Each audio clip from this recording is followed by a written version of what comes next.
Living a life of profound significance means recognizing the fleeting nature of our earthly existence against the backdrop of eternity. Attending churches that are influenced by worldly trends and values represents a critical misstep in the spiritual journey of an individual who acknowledges the gravity of their eternal existence. Worldly churches, driven by the transient and often superficial concerns of contemporary society, risk obscuring the profound spiritual truths that speak to the core of our being.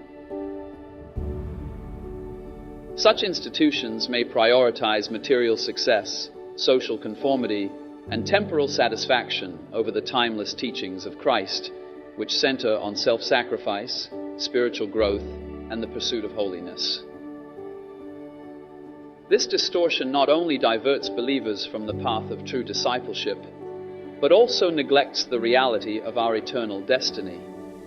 The Scriptures warn us not to love the world or the things in the world, for all that is in the world, the desires of the flesh, the desires of the eyes, and the pride of life, is not from the Father, but is from the world. And we see this in 1 John 2, verses 15 to 17. Do not spend the one life you have to live in churches that are shaped by the world, churches that are shaped and moved by the trends of this world. There are churches that are so clouded by this life and the cares of this life that all they do is focus on the cares of this life, this world, and all that is in this world, and they neglect the fact that you are an eternal being. They neglect the fact that you will never cease to exist, and this life you are currently living is just a drop in the ocean of time. You will exist. There are churches that focus solely on the concerns of this world, how to get more money, how to get married by a certain age, how to get your next breakthrough, how to be the best you, how to achieve your goals. None of these things are evil, wrong, or wicked. I encourage you to make money, to get married, to better your life. However, I am warning you today not to miss out on eternity with our Lord Jesus Christ because your eyes were so focused on this life. There are churches that are only focused on worldly things, worldly ambitions, and that is a mistake. There are churches that focus solely on the things the flesh desires. I encourage you, I implore you, to stay away from such churches. Stay away from churches such as these. Do you understand this one fact? This one single fact. You men and you women only have one life. And with this one life you and I have, we are heading to an eternal destiny. Not many lives, but only one life. Why waste the one life you have in a church that does not tell you the truth? A church that does not tell you the truth, but a church that tells you what your flesh wants to hear and not what you need to hear. Only one single life that is so very brief. I am not talking about 1,000 years. I am not even talking about 500 years. I am not even talking about 100 years. I am talking about less than 100 years. The average life expectancy in developed countries varies, typically ranging between 75 to 85 years. Life is very short. All of us within 100 years will be gone from this world and forgotten. Every single person listening to me will be little more than a memory within 100 years, if that. However, we will not cease to exist. Why then spend our lives in churches that focus our eyes on this world? Mark 8:36. For what shall it profit a man if he shall gain the whole world and lose his own soul? In this very brief life, a man or woman can gain the whole world, and in this same brief life, a man or woman can lose their very soul. There is no time to lose.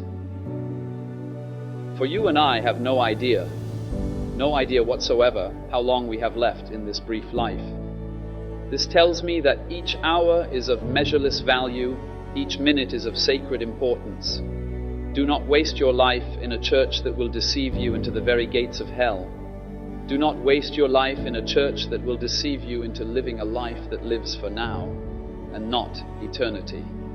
Do not waste your life in a church that will deceive you into living a life that everything you live for ends in this life. Every death is a reminder of this one verse, Hebrews 9, verse 27. And as it is appointed unto men once to die, but after this the judgment is coming for you and I. Judgment is coming for you and I. Judgment is a real thing, ladies and gentlemen, and it is coming. Our days are numbered on this earth. Do not attend churches that attempt to get you to focus on pleasure-seeking and the lusts of the flesh. Psalm 90, verses 10 to 12. The days of our years are 60 years and 10, and if by reason of strength they be 80 years, yet is their strength labour and sorrow, for it is soon cut off, and we fly away. Who knoweth the power of thine anger? Even according to thy fear, so is thy wrath. So teach us to number our days, that we may apply our hearts unto wisdom. Psalm 90, verse 12, with its poignant plea. So teach us to number our days, reflects Moses' profound contemplation on the frailty of human existence and the righteous judgment of God. In his reflection, Moses recognizes the imperative need for wisdom in comprehending the brevity of life. The phrase, so teach us, signifies the necessity for this wisdom to be acquired deliberately. It is not inherently possessed, but must be actively pursued and internalized. Moses' plea suggests a stark reality often overlooked, the transient nature of life. Many people traverse through their days with little awareness of life's fleetingness, failing to acknowledge the significance of each passing moment. Particularly among the youth, there often exists a sense of invincibility, an assumption that time is boundless and limitless. Consequently, little thought is given to the eventualities beyond the confines of earthly existence.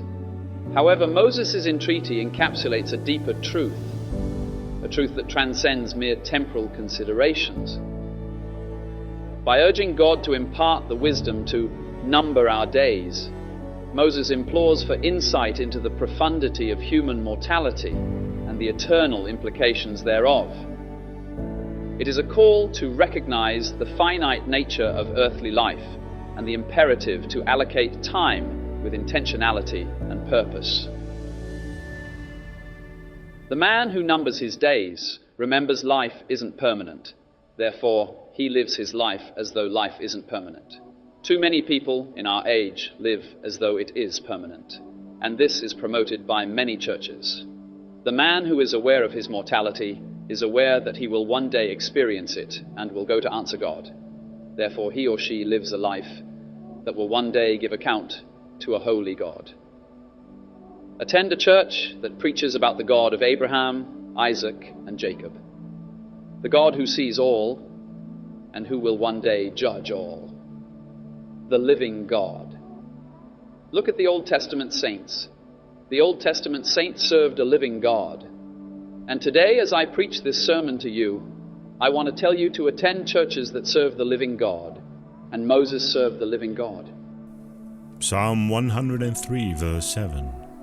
He made known his ways to Moses, his acts to the children of Israel.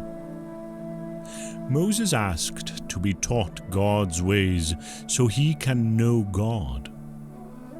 Exodus 33, verse 13, Now therefore, I pray, if I have found grace in your sight, show me now your way, that I may know you, and that I may find grace in your sight. And consider that this nation is your people. And how Moses came to know the Lord, God allowed Moses to look into his heart and his mind. Moses was able to go beyond just seeing God's acts. God revealed to Moses things about God that other humans could not see. Look at the life of Moses and how God revealed himself to him. Moses was born into slavery in Egypt, at a time where Pharaoh commanded that all male Israelite children were to be killed. Once he was born, he spent his early months hidden away, until his mother and sister Miriam made a basket of rushes and hid baby Moses in the Nile River, and left him to float down the river. Pharaoh's daughter found Moses and draws him out of the river and decides to raise him as her own. And then Moses grows up in the Egyptian court, but is aware that he is of Hebrew origin. And on one particular day he witnesses an Egyptian slave master beating a Hebrew man to death. Enraged, Moses kills the Egyptian slave master. Fearing the penalty for his rash killing of the Egyptian, Moses flees into the wilderness, and for 40 years Moses lives as a shepherd among the people of the Sinai Peninsula. God spoke to Moses out of a burning bush, telling him, "Go down to Egypt and confront Pharaoh and tell him, 'Let my people go.' And God caused a stick to turn into a snake.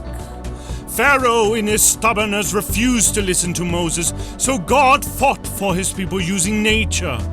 The plagues came forth, water turned to blood, the frogs came forth and slept in the beds of Pharaoh and his people, lice and flies, locusts came forth and took over the lands of Egypt, and God kept warning Pharaoh over and over again, 'Let my people go.' But Pharaoh remained stubborn, and the pestilence and the boils and the hailstorms and the lightnings flashed and thunder roared." And in Exodus, we see God revealing himself to Moses. Exodus 33, verse 17 to 23, "And the Lord said to Moses, 'I will do the very thing you have asked, because I am pleased with you, and I know you by name.' Then Moses said, 'Now show me your glory.' And the Lord said, 'I will cause all my goodness to pass in front of you, and I will proclaim my name, the Lord, in your presence. I will have mercy on whom I will have mercy, and I will have compassion on whom I will have compassion. But,' he said, 'you cannot see my face, for no one may see me and live.' Then the Lord said, 'There is a place near me where you may stand on a rock. When my glory passes by, I will put you in a cleft in the rock and cover you with my hand until I have passed by. Then I will remove my hand, and you will see my back, but my face must not be seen.' Whilst the angel stood by and observed, God protected Moses as God passed by Moses. God gave Moses a specific place to stand, and he was not allowed to see the face of God.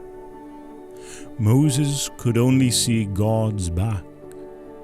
The idea is that Moses could only see behind God, not God himself. Whilst the angel stood by and observed, this moment, this tremendous moment, where a human man saw the back of God, God had to protect Moses, for if he did not, Moses would have died. To see the face of God, our mortal bodies and all its sin cannot stand in such purity and holiness and glory. Hebrews 9, verse 27. "And as it is appointed unto men once to die, but after this the judgment, judgment is coming for you and I." Judgment is coming for you and I. Judgment is a real thing, ladies and gentlemen, and it is coming. Our days are numbered on this earth. Do not attend churches that attempt to get you to focus on pleasure-seeking and the lusts of the flesh.